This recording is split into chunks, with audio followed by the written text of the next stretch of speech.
Hang कर गया यार ये। चलो, कैसे रिकॉर्ड कर लो क्लास। हम्म,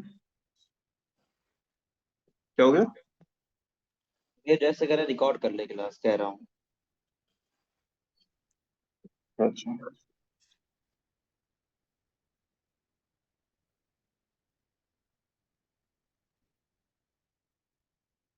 आज हमको पढ़ना है development of education during British.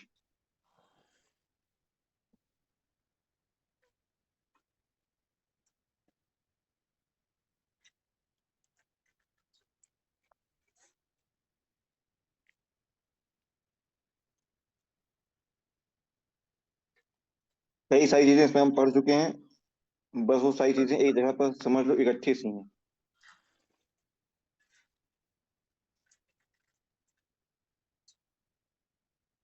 जो ब्रिटिश थे, वो जब से आए वो अपना चाह रहे थे कि हाँ, ये इंडियंस जो हैं उनको इंग्लिश एजुकेशन आनी चाहिए, ताकि जो हमारे एडमिनिस्ट्रेशन जो हमारा है वो बहुत इजीली काम कर सके, क्योंकि काम पे उन्हीं को रखना था। तो वो चाह रहे थे कि जो इंडियंस हैं जिनकी स्किन ब्राउन है, उनका बिहेवियर जो है वो इंग्लिश होना चाहिए। तो स्टार्टिंग में जब इन्होंने इंग्लिश के लिए इंग्लिश इम्पार्ट करनी शुरू की, तो सबसे पहले वो ट्रेडिशनल एजुकेशन के थ्रू करना चाह रहे थे। तो 1781 में तुम लोगों ने पढ़ा था, वॉरेन हेस्टिंग ने कैलकटा मदरसा स्टेब्लिश किया, जो टेस्ट में आया भी था। किस लिए? इस्लामिक टीचिंग्स पढ़ाने के लिए। सेम ऐसे ही 1791 में एक आए जोनाथन डंकन, उन्होंने संस्कृत कॉलेज बनाया।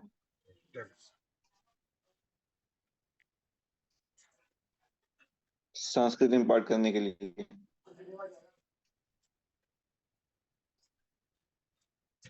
तो यहाँ तक ट्रेडिशनल था। बाद में इनको रियलाइज हुआ कि इससे हम हटते हैं और पूरी पूरी इंग्लिश एजुकेशन पे ज्यादा फोकस करते हैं। 1800 में वेलेस्ली ने civil service civil services training college,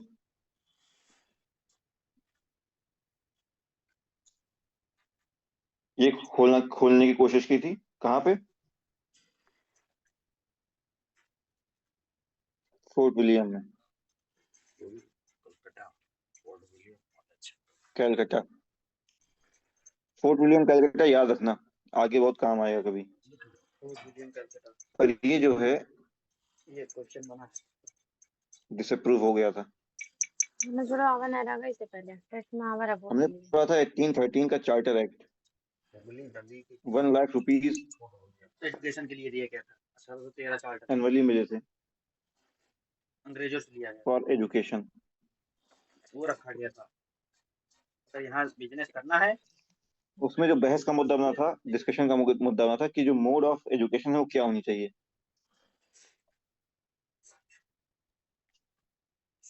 अम्मी खाना ले आओ, भूख लगा। तो जिन्होंने वर्नाकुलर पे फोकस किया, उनको कहा गया ओरिएंटलिस्ट स्कॉलर। और जिन्होंने इंग्लिश मीडियम के फेवर में बात उठाई, उनको कहा गया एंग्लिस्टिक स्कॉलर। इसके लिए, ये डिसाइड करने के लिए एक कमेटी बनाई गई, इसका नाम था मैकॉले कमेटी।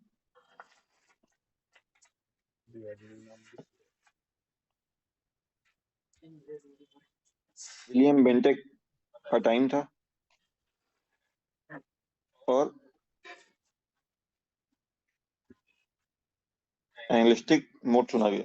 एंग्लिस्टिक के व्यूज को अपनाया गया, मतलब इंग्लिश मीडियम चुना गया। इसी में इस 1 लाख को लेके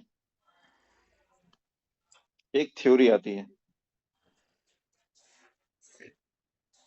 उस थ्योरी का नाम है डाउनवर्ड फिल्ट्रेशन थ्योरी।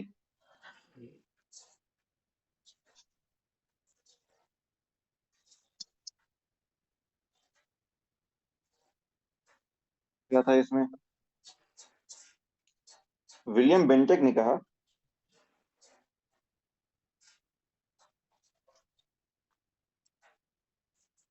कि जो 1 लाख रुपए हैं क्या? ये मासेस को पढ़ाने के लिए नहीं है। इससे हम मासेस को नहीं पढ़ा सकते। पर्पज इसका ये है कि इन 1 लाख से हम कुछ लोगों को एजुकेट करें और बाद में ये लोग जो पढ़ चुके हैं ये दूसरों को पढ़ाएं, फिर ये जो पढ़ चुके हैं वो दूसरों को पढ़ाएं। उसने ये कहा कि लोग जो है वो इतने पैसे से हम कम को लोगों को एजुकेट करें और वो लोग आगे जाके इस बात को आगे बढ़ाएं, अब एजुकेशन को आगे बढ़ाएं। इसके क्रिटिसिज्म में एक थ्योरी आई, बहुत इंपॉर्टेंट थ्योरी, जिसको कहा गया वुड डिस्पैच ऑफ 1854।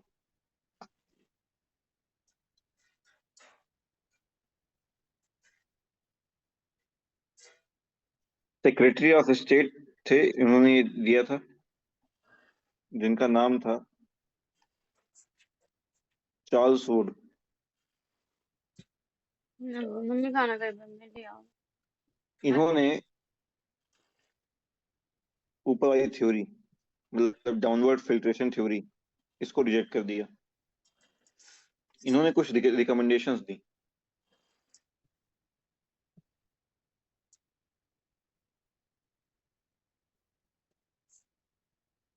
क्या थी वो रिकमेंडेशन? तो इन्होंने ये कहा कि जो प्राइमरी एजुकेशन होनी चाहिए वो वर्नाकुलर लैंग्वेज में होनी चाहिए। जो सेकेंडरी एजुकेशन होनी चाहिए उसमें थोड़ी बहुत इंग्लिश हो प्लस वर्नाकुलर लैंग्वेज हो। फिर हायर एजुकेशन पे हम पूरा पूरा हम इंग्लिश कर दें, ताकि स्टार्टिंग में जो बेस मजबूत हो उसके बाद धीरे धीरे हम इंग्लिश को ले आए उसमें। तो जल्दी है। इनके रिकमेंडेशन के हिसाब से उन्होंने कहा कि 3 यूनिवर्सिटीज बननी चाहिए। बॉम्बे, कैलकाटा, मद्रास, और बनी भी। और इन्होंने ये कहा कि इंजीनियरिंग कॉलेज और एग्रीकल्चर रिसर्च इंस्टीट्यूट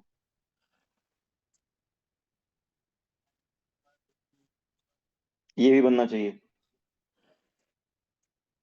तो इसी रिकमेंडेशन के हिसाब से इंजीनियरिंग कॉलेज बनाया गया रुड़की में, और एग्रीकल्चर रिसर्च इंस्टीट्यूट बनाया गया पोसा, एक जगह है बिहार में।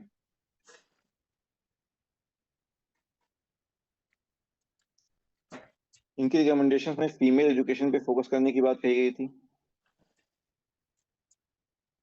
टीचर्स के ट्रेनिंग की बात कही गई थी,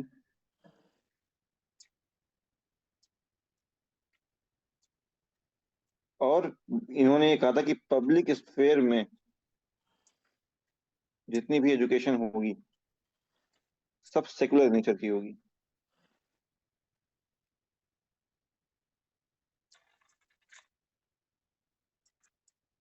ये इंपॉर्टेंट थ्योरी थी, और इस सबको रिकमेंडेशंस को पूरे को मिला के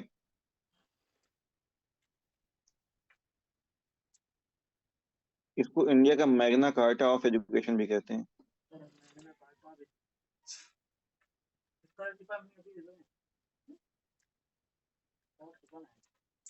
तो आप उसे और भी कुछ कमीशन आए थे इसको, एक थॉमस रेले कमीशन आया था।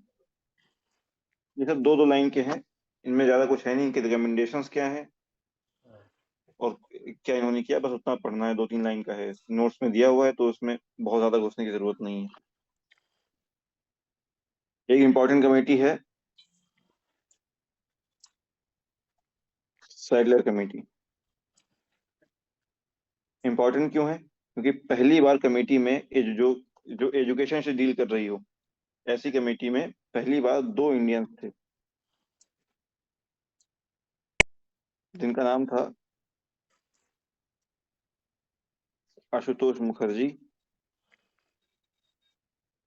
और जियाउद्दीन अहमद।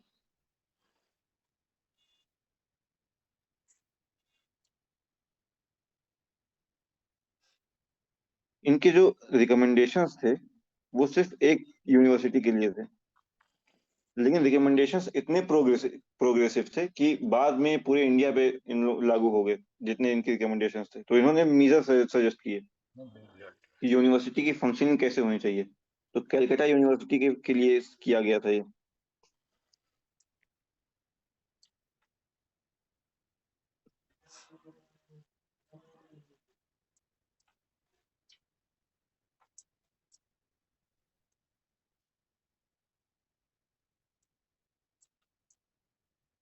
कैलकाटा की यूनिवर्सिटी के फंक्शन के रिगार्डिंग इन्होंने मेजर्स दिए।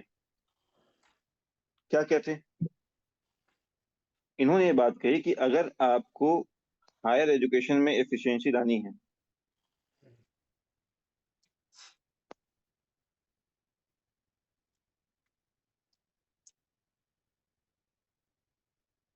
तो आपको पहले सेकेंडरी एजुकेशन की एफिशिएंसी बढ़ानी पड़ेगी।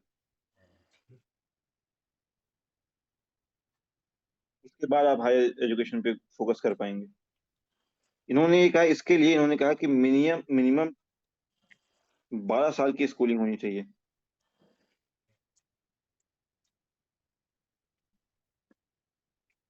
उसके बाद इन्होंने कहा कि 3 साल का डिग्री कोर्स होना चाहिए।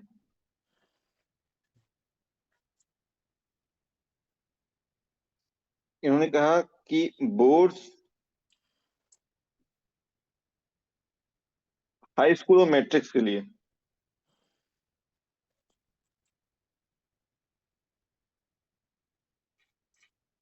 इन दोनों के लिए अलग अलग बोर्ड हो।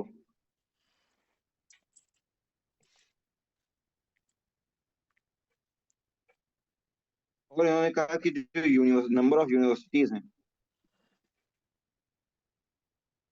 वो हमें बढ़ाने की जरूरत है। इनकी इस रिकमेंडेशन पे, जो नंबर यूनिवर्सिटी को बढ़ाने की रिकमेंडेशन, 7 यूनिवर्सिटीज खुली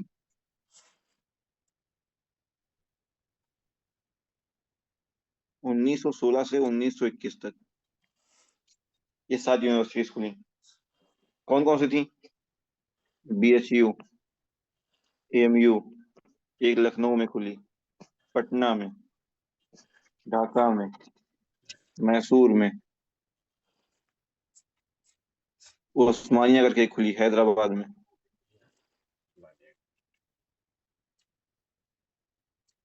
कुछ यूनिवर्सिटीज तुमको याद होगा सिविल डिसोबीडियंस मूवमेंट में खुली थी, जो ब्रिटिश को बाइकआउट करने के लिए। हम्म, उन यूनिवर्सिटीज का नाम भी इस लिस्ट में है, तो वो पढ़ लेना पीछे से देख के। हम्म, अब क्या हुआ कि जब 7 नई यूनिवर्सिटीज खुली, तो यूनिवर्सिटीज खुली, इसके लिए स्टाफ रखना पड़ेगा, तो खर्चा बढ़ेगा, सैलरी देनी पड़ेगी, तो जो ब्रिटिश पे बर्डन है वो बढ़ जाएगा। उनको लगा कि हम और अगर यूनिवर्सिटीज खोलेंगे तो हमारे फिजिकल अकाउंट पे ज्यादा प्रेशर आ रहा है। तो उसके लिए इन लोगों ने कमेटी बनाई थी, हार्लेक कमेटी। उसमें उन्होंने कहा कि अब कोई नई यूनिवर्सिटीज बनाने की जरूरत नहीं है। जो पुरानी यूनिवर्सिटीज हों उनमें एफिशिएंसी लाने की कोशिश करो।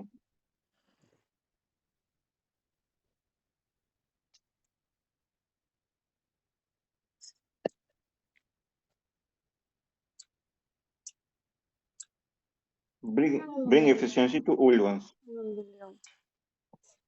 ये बात कही गई। गांधी जी ने ऐसे ही कोई कमेटी बनाई थी एजुकेशन के लिए लेके, कल का दिखाओ। जिसका नाम था वार्धा स्कीम ऑफ एजुकेशन।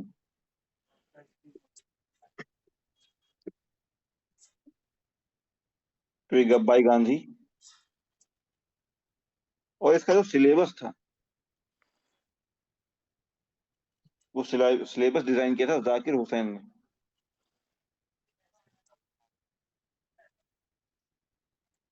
इसको नई तालीम के नाम से भी कहा गया। इसका नाम नई तालीम भी रखा गया इस पूरे फंक्शन को। इनका था कि जो एजुकेशन होगी वो हम थ्रू एक्टिविटीज कराएंगे। ये लिटरेरी सोर्स पे हम कम ध्यान देंगे, एक्टिविटी से ज्यादा सिखाएंगे।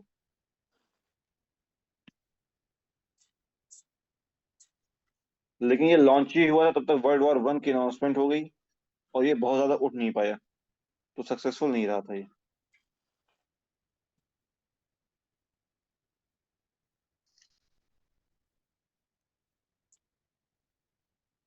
एक ऐसे ही उसी टाइम पे आया था सर्जेंट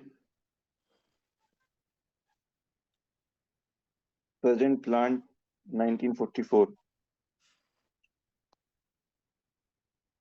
ये भी टेक ऑफ नहीं कर पाया था अच्छे से, वर्ल्ड वॉर की वजह से।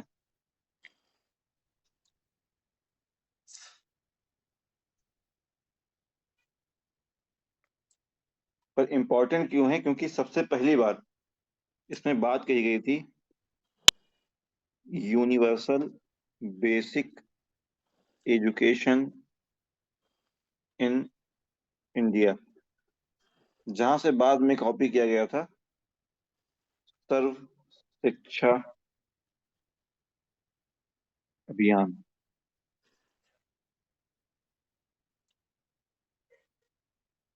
फिर एक कमेटी आती है, एस राधा कृष्णन कमेटी।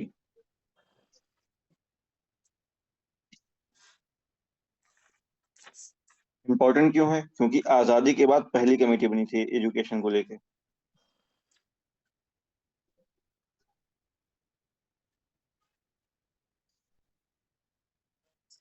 तो इनकी रिकमेंडेशन सही मैंने काला भोग लगा। कि एक यूनिवर्सिटी ग्रांट कमीशन बनाई जाए।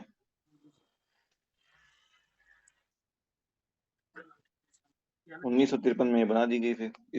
इसके हिसाब से इसका काम क्या होगा? ये यूनिवर्सिटीज को फाइनेंशियल असिस्टेंस देगी और रेगुलेशंस रेगुलेट करेगी। जो फाइनेंशियल असिस्टेंस प्लस रेगुलेशंस, ये इसका काम था। 1956 में यूनिवर्सिटी ग्रांट कमीशन मतलब यूजीसी को स्टेट्यूटरी ऑटोनोमस बना दिया गया through the act of parliament.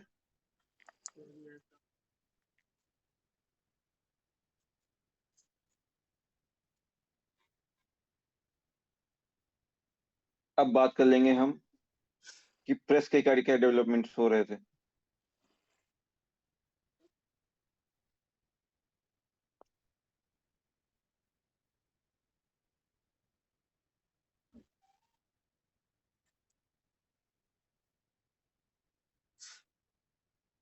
तुम लोगों ने पढ़ा था कि 1557 में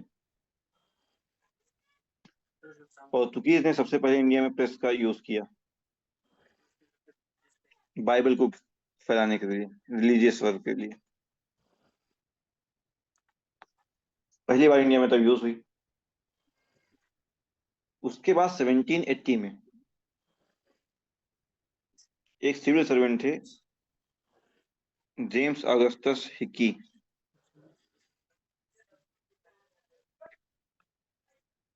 इन्होंने फर्स्ट न्यूज़पेपर पब्लिश किया इंडिया में। नाम था बंगाल गजेटियर।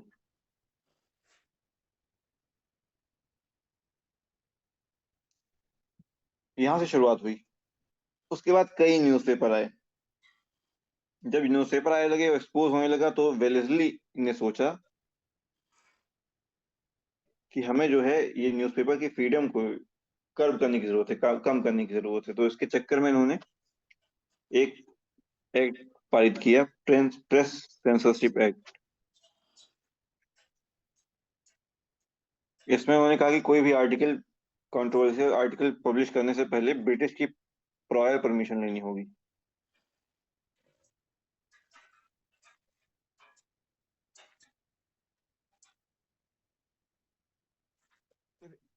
1823 में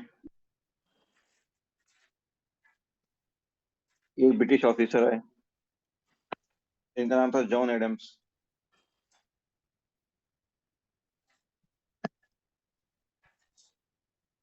इन्होंने निकाला प्रेस रेगुलेशन एक्ट।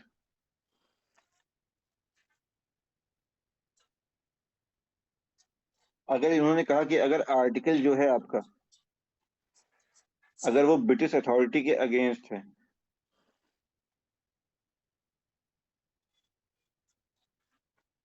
तो जो आपका जो प्रेस है वो जब्त कर लिया जाएगा, उस पर तालाबंदी कर दी जाएगी।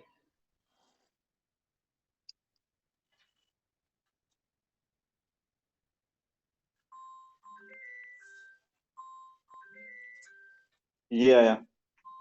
फिर 1835 में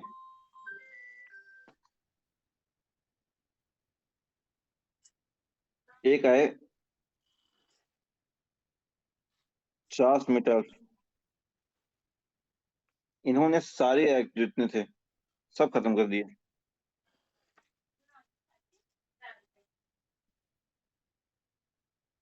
सारे एक्सेप्शन हटा दिए। तो इसीलिए इनको कहा गया लिबरेटर ऑफ इंडियन प्रेस। तो इनके टाइम से 1835 से लेके 1875 तक बहुत ज्यादा इफेक्ट नहीं आया इनके टाइम के बाद से। और उसको कहते हैं कि उस टाइम पे इंडियन जर्नलिज्म जो है उसकी ग्रोथ हुई।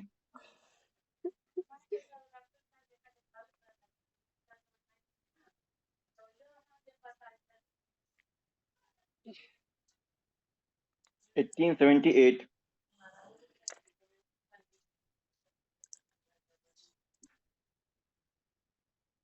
वायसराय आते हैं लिप्टन। इन्होंने निकाला वर्नाकुलर प्रेस एक्ट।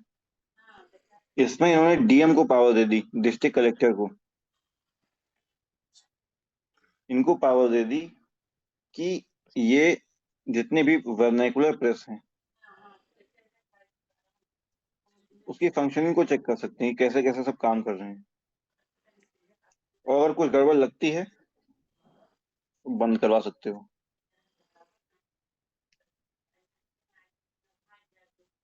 फिर से फ्रीडम पे बैन लग गया समझो। तो 1882 आता है फिर, रिपन आते हैं इसमें। ये एक्ट ये रिपील कर देते हैं, खत्म कर देते हैं, वर्नाकुलर प्रेस एक्ट।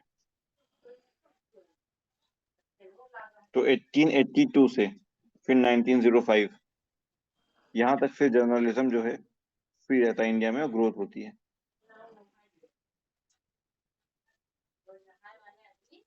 फिर आता है हमारा स्वदेशी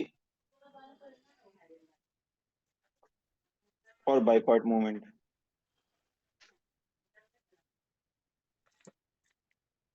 जब ये चल रहा था तो गवर्नमेंट ने एक एक्ट इनेक्ट किया, नाम था newspaper incitement to offence act 1908। इसके अलावा एक और किया, इंडियन प्रेस एक्ट।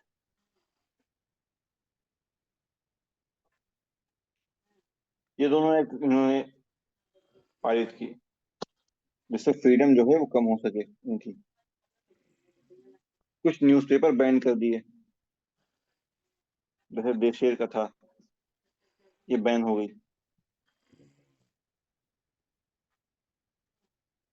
बाद में तेज बहादुर सप्रू आए।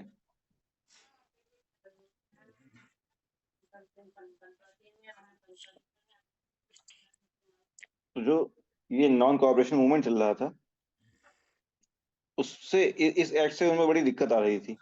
तो तेज बहादुर सप्रू जो थे उन्होंने फिर कन्विंस किया ब्रिटिश अथॉरिटी को, और ये दोनों एक्ट जो हैं वो वापस लिए गए।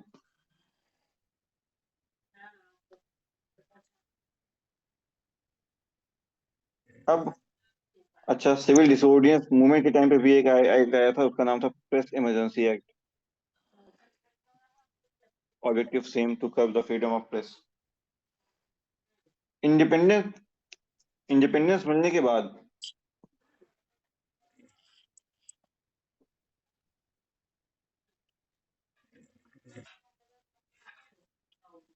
एक और एक्ट आया जो अपने लोगों ने दिया, उसका नाम था प्रेस ऑब्जेक्शनेबल मैटर एक्ट।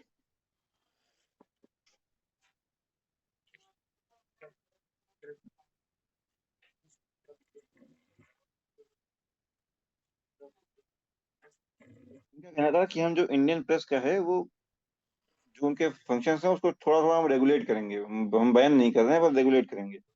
पर ये वहां जब ये इस एक्ट की इस बिल की डिस्कशन हुई तो बहुत अपोज किया गया। तो एक थे GS राजदे,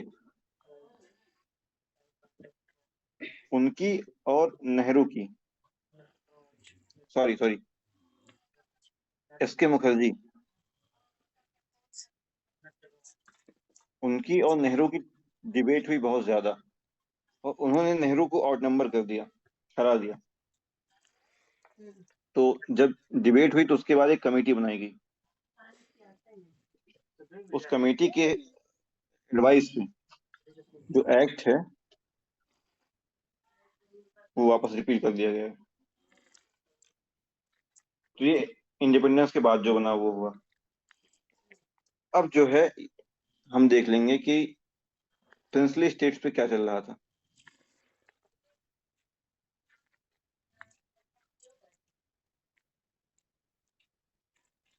तो कई इसमें डिफरेंट फेजेस में बांटी गई है इनका। तो पहला फेज जो है उसको कहते हैं phase of struggle of for equality.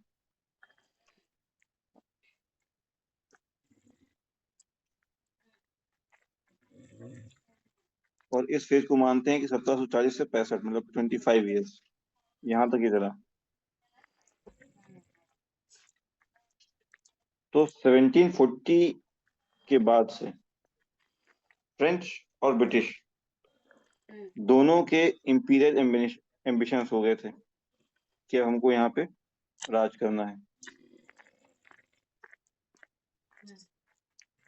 इस चक्कर में इनके झगड़े भी होते थे। तो जैसे कार्नेटिक में झगड़ा हुआ, फाइट वार हुई, हैदराबाद में वार हुई, ब्रिटिश में जो एपिसोड हुआ, सॉरी बंगाल में जो एपिसोड हुआ, ब्रिटिश ब्रिटिश वहां पे आ गए। बैटल ऑफ बक्सर से पहले पहले ये सारे इनकी पावर जो थी वो इंडियन से कम थी और बैटल ऑफ बक्सर के बाद ये इंडियन के इक्वल हो गए। पढ़ा ना है हम लोगों ने। तो ये हुआ phase of struggle for equality. तो ये बैटल ऑफ बक्सर के बाद से एक ऐसा टाइम आया जिसमें ब्रिटिश के पास दीवानी राइट्स आ गए।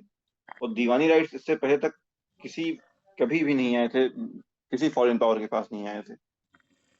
तो यहाँ से ब्रिटिश जो है वो इंडियन रूलर्स के, नेटिव रूलर्स के इक्वल हो गया। उसके बाद आता है दूसरा फेज,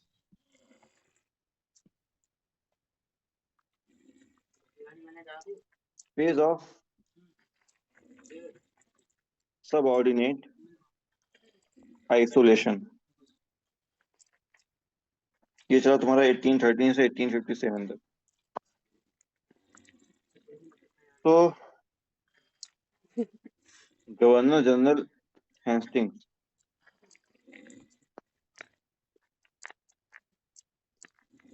ये जब से आए तो ये जब ट्रीटी साइन करते थे नेटिव रूलर्स से, तो पहले ये था कि यहाँ तक था कि बराबर हैं हम लोग, इस तरह के साइन करेंगे।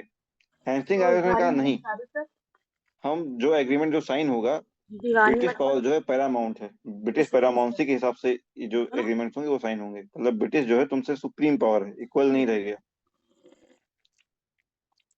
उसके बाद ये चीज करने के लिए एक सिस्टम आया, सब्सिडरी अलायंस सिस्टम।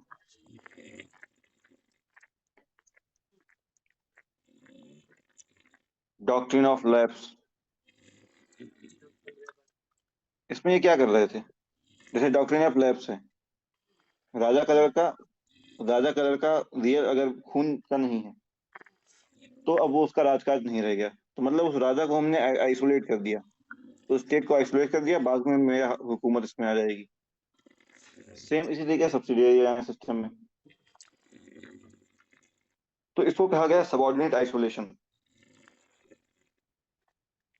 अब आता है फिर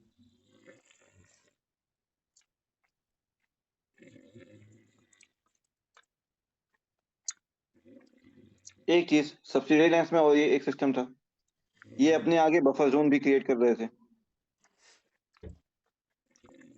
ये टेरिटरी भी जहाँ जहाँ सब्सिडियरी लाइन सिस्टम होता था, वहां वहां इनकी फौज पहुंच जाती थी। तो एक तरीके के बफर सिस्टम था कि अगर कोई बाई चांस आ रहा है बाहर से, तो ये स्टेट्स में इनकी सब्सिडियरी लाइन सिस्टम है, तो ये तो अभी हमें बचाएंगे ही अगर कोई फॉरेन पावर अटैक करती है। तो सब्सिडियरी लाइन सिस्टम इस तरह से भी इनकी हेल्प कर रहा था ये।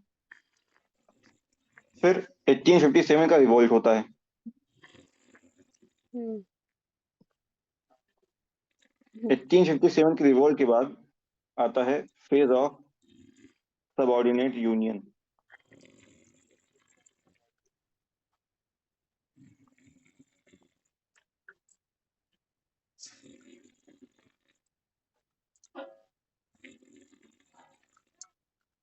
इसमें जो ब्रिटिश क्राउन से फिर इंडियंस को खुश करने के लिए कई बातें आती हैं। तो एसोसिएशन में इंडियंस का जो पार्टिसिपेशन है वो बढ़ाया जाता है इसी के बाद से, हर ब्रांच में। 1877 में क्वीन विक्टोरिया जो होती हैं, वो टाइटल लेती हैं कैसर हिंद का,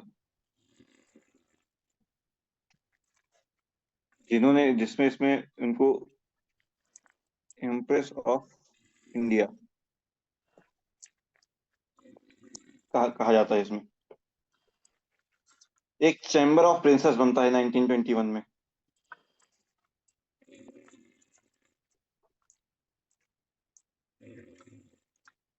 ये बनाते हैं ताकि जो प्रिंसली स्टेट्स हैं, उनके जो ग्रीवेंसेस हैं, वो यहाँ पे आके वो बता सकें चैम्बर ऑफ प्रिंसेस में।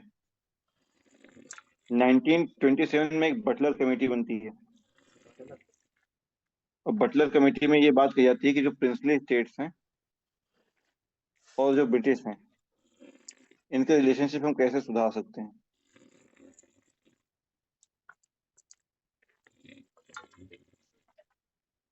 फिर आता है फेज ऑफ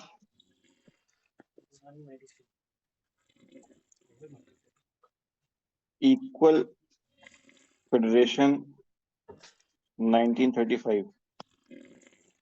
तुम लोगों ने पढ़ा था गवर्नमेंट ऑफ इंडिया एक्ट 1935। पढ़ा था। उसमें एक प्रोविजन था कि एक ऑल इंडिया फेडरेशन बनेगा, जिसमें British Indian territory plus princely states. पर उसके लिए पर ये ऑपरेशनल हुआ नहीं था।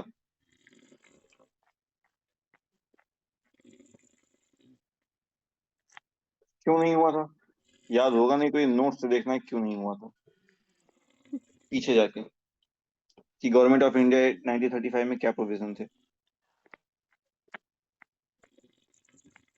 जब इंडिया में जो नेशनलिज्म वाले मूवमेंट सब शुरू हो रहे थे, तो वो चीज प्रिंसली स्टेट्स को भी मोटिवेट कर रही थी। ये भी चाह रहे थे कि हम भी यार अपनी बात आगे रखें, और ये जो नेशनल लेवल में मूवमेंट चल रहा है उसको ज्वाइन करें। तो 1920 के बाद से ये भी कोशिश में करने लगे, और 1927 में इन्होंने एक ऑर्गेनाइजेशन बनाई जिसको कहा जाता है स्टेट पीपल कॉन्फ्रेंस।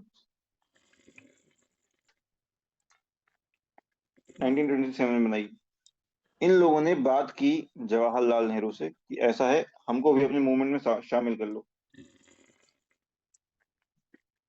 तो 1929 में जवाहरलाल नेहरू ने ये प्रपोज किया कि इनको भी हम अपने साथ मूवमेंट में ले लेना चाहिए हमें। पर जो कांग्रेस की कमेटी थी पूरी, वो लोग एग्री नहीं किए, तो उस टाइम ये साथ में नहीं आ पाए। फिर 1939 में एक फिर कॉन्फ्रेंस होती है लुधियाना में, हम्म, जिसमें प्रेसिडेंट होते हैं जवाहरलाल नेहरू। इस बार ये इनको साथ में शामिल कर लेते हैं, स्टेट पीपल कॉन्फ्रेंस वाले लोगों को। और ये दोनों लोग साथ में मिलके क्विट इंडिया मूवमेंट में पार्टिसिपेट करते हैं, दोनों लोग, कांग्रेस भी और ऑल इंडिया स्टेट कॉन्फ्रेंस भी। अब जो हम लोगों ने पहले कुछ रिवॉर्ड देखे थे जो 1857 के आसपास तक रहे थे, 1900 से पहले। हम्म, उसके बाद जो 1900 से 1947 तक कुछ रिवॉर्ड्स हैं वो देखने हैं, जैसे यूपी किसान सभा।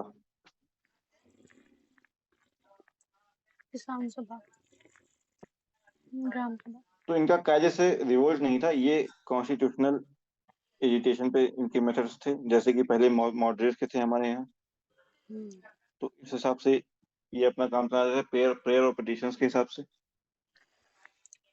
बाद में जब नॉन कॉपरेशन मूवमेंट चला, तो ये जो इनके जो मेंबर्स थे, इनके ओपिनियंस डिवाइड हो गए। कुछ ने कहा कि हमें ज्वाइन करना चाहिए, कुछ ने कहा नहीं करना चाहिए। तो इसी चक्कर में इन्हीं में एक नई ऑर्गेनाइजेशन बन गई, जिसका नाम था अवध किसान सभा। लीडर्स कौन कौन से हैं, इसके नोट से देखने हैं तुम्हें। एक रिवोल्ट हुआ, मोपला रिवोल्ट।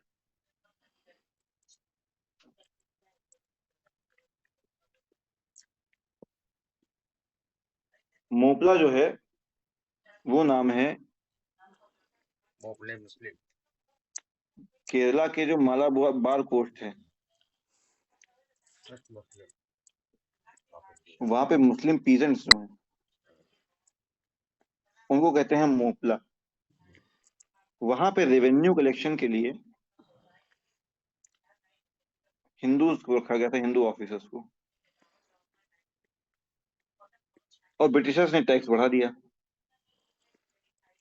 अब ये टैक्स कलेक्शन के लिए आते थे, तो इन लोगों ने प्रोटेस्ट किया, मोपला ने। प्रोटेस्ट जिनकी लीडरशिप में हो रहा था उनका नाम था अली मुसलियार। ब्रिटिश ने इनको अरेस्ट कर लिया।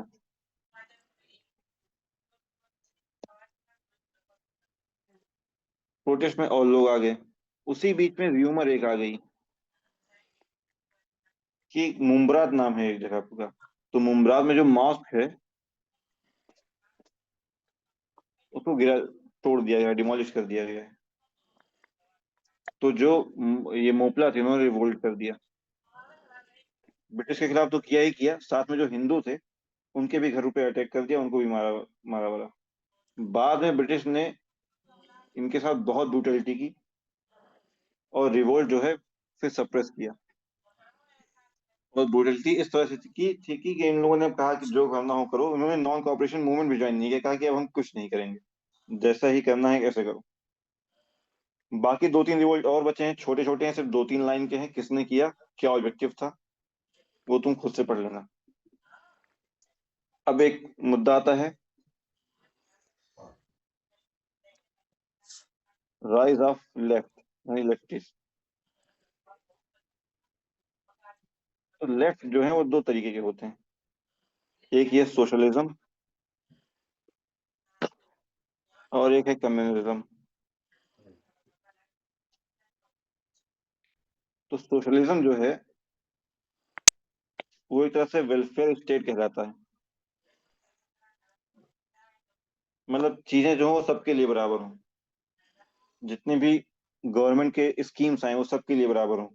मतलब जितने भाई पूरा हक हो स्टेट का हो, सब लोग का उसमें बंटवारा हो। जैसे मान लो मिड डे मील है या उज्ज्वला स्कीम है, ये सबके लिए है। तो ये सोशलिस्ट मीजर्स ऑफ गवर्नमेंट के फीचर्स हैं ये। तो इस सोशलिज्म के जो इनिशियल रिप्रेजेंटेटिव थे इंडिया में वो थे नेहरू और सुभाष चंद्र बोस। 1934 में ये आइडिया इतना ज्यादा डोमिनेट करने लगा कि कांग्रेस में ही एक सोशलिस्ट पार्टी बन गई, कांग्रेस के अंदर अंदर ही। जिसका नाम था कांग्रेस सोशलिस्ट पार्टी। अब आते हैं कम्युनिज्म में। ये इंडिया में तो नहीं हुआ, लेकिन एक जगह थी तशकांत, वहां पे ये आइडिया बहुत डेवलप हुआ। और एक थे सत्या भक्त, 1924 में। उन्होंने एक फॉर्मल अनाउंसमेंट की थी कि मैं एक कम्युनिस्ट पार्टी बनाने जा रहा हूँ। उसके बाद से कई कम्युनिस्ट पार्टी बनी। उनमें से एक वो पार्टी भी है जिनके मेंबर थे B.R. अम्बेडकर। वो कौन सी पार्टी है तुम्हें नोट से देखना है।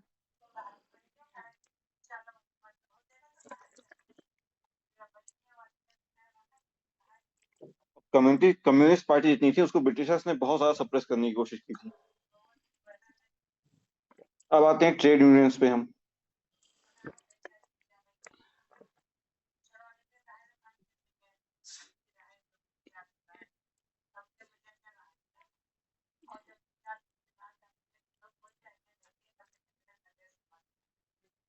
तो ब्रिटिश जो थे, जब ट्रेड यूनियन की बात करेंगे, ट्रेड यूनियन मतलब जो इंडस्ट्री से रिलेटेड है ये पूरा।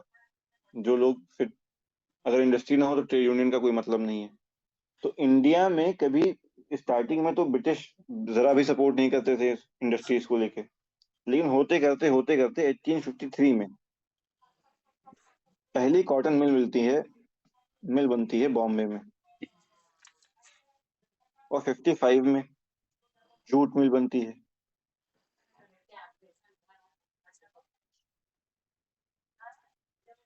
1870 में एक राइटर होते हैं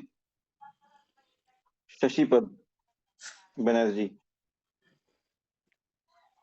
शशिपद बनर्जी ने एक लिखी बुक श्रमजीवी, जिसमें इन्होंने जो वर्कर्स का दुख था, लाइट ऑफ वर्कर्स, उसको हाईलाइट किया। फिर 1880 में एक थे राइटर M.N. लोखंडे। उन्होंने दीन बंधु नाम की एक बुक लिखी। उसमें उन्होंने जो वर्कर्स के ग्रीवांसेस थे उस पर बहुत ज्यादा हाईलाइट किया।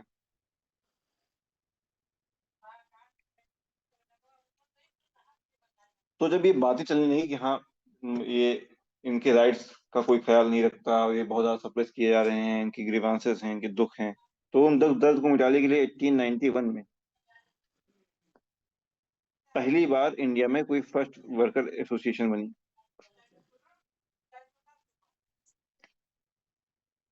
जिसका नाम था Bombay mills and millhand worker committee.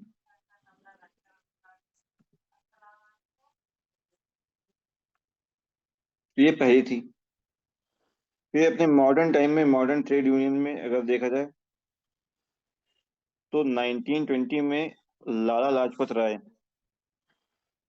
इन्होंने एक एसोसिएशन बनाया जिनका नाम था all India trade union Congress. ये हो गया ट्रेड यूनियन का कहानी हमारी। अब देख लेते हैं राइज ऑफ कैपिटलिस्ट क्लास।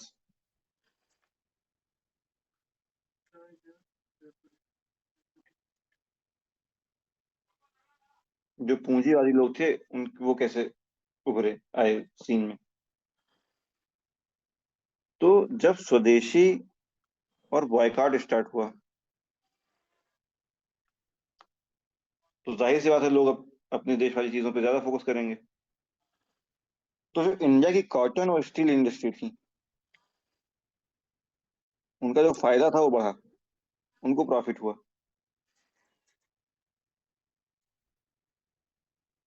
कुछ इंडस्ट्रीज और डेवलप हुई, ब्रिटिश ने भी मदद की उसको डेवलप होने में। और उसी टाइम पे वर्ल्ड वार शुरू हो गया, वन। तो वर्ल्ड वार वन जब हुआ तो यूरोप में जो मैन्युफैक्चरिंग थी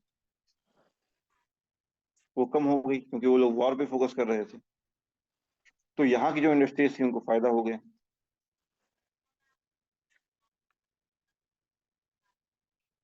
और इन्हीं सब सीन में टाटा स्टील इंडस्ट्री, जो कि बैंकरप्ट होने वाली थी, क्योंकि इन्होंने ताज होटल बनाने में बहुत ज्यादा इन्वेस्ट कर दिया था, तो इससे ये बैंकरप्सी के आसपास आ गए थे।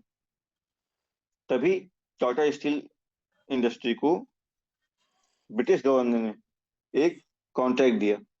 उसका नाम था मेसोपोटामियन रेल प्रोजेक्ट। ये दे दिया टाटा को, और टाटा को इससे समझो लाइफ लाइन मिल गई। तो उसके बाद टाटा की ग्रोथ आसमान पर गई, वो टाटा टाटा हो गया। 1910 में इन सब के चलते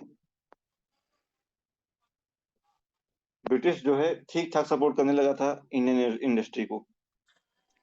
तो इस वजह से जो कैपिटलिस्ट थे, जो बिजनेसमैन वगैरह थे, वो नॉन कॉपरेशन मूवमेंट को सपोर्ट नहीं करना चाह रहे थे।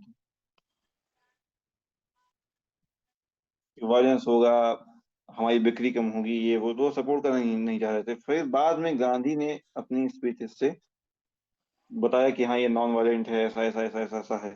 तो ये काफी सारे कैपिटलिस्ट जो है वो कन्विंस हुए, और उन्होंने एक फेडरेशन बनाई। नाम था फेडरेशन ऑफ इंडियन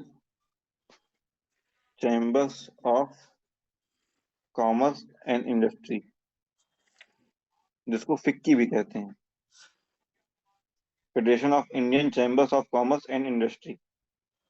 उन्होंने कहा कि हमारे कुछ ऑब्जेक्टिव है, हम सपोर्ट करेंगे। तो इनके ऑब्जेक्टिव क्या थे कि जितने भी इंडियन इंडस्ट्रीज हों उसका नेशनलाइजेशन।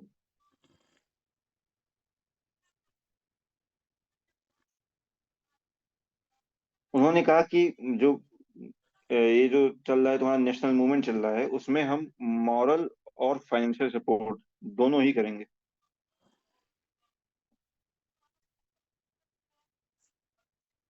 नाइनटीन फोर्टी फोर में एक इनका प्लान आता है जिसको कहते हैं बॉम्बे प्लान,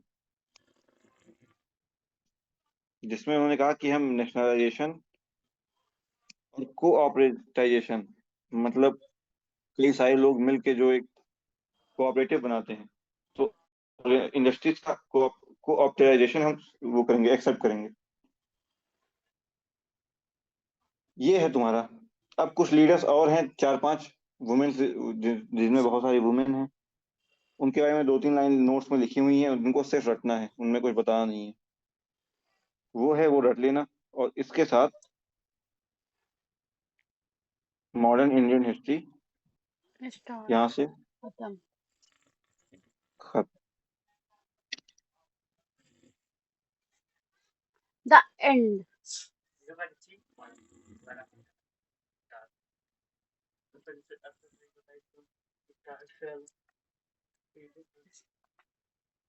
ठीक है फिर। एंड। खत्म। अब नोट्स जितना हो सकता है उतना रिवाइज करो। और मैं शायद, सर ऐसा कह रहे हैं कि स्टार्टिंग के 4 या 5 चैप्टर्स का टेस्ट लेना है। तो मेरे हिसाब से मैं वैदिक तक शायद जाने की कोशिश करूंगा, अगर मैं टेस्ट बनाऊंगा तो prehistory, Indus valley civilisation, chalcolithic period, और ये वैदिक। फोकस कर लेना, सर तो बहुत दुखी हैं टेस्ट में परफॉर्मेंस से। खुश कर देना उन्हीं को। इस बार। ठीक है फिर। फिर भी हम्म। क्या हुआ? ठीक है फिर। हाँ, बाय। अल्लाह अल्लाह हाफिज। अल्लाह फिर भी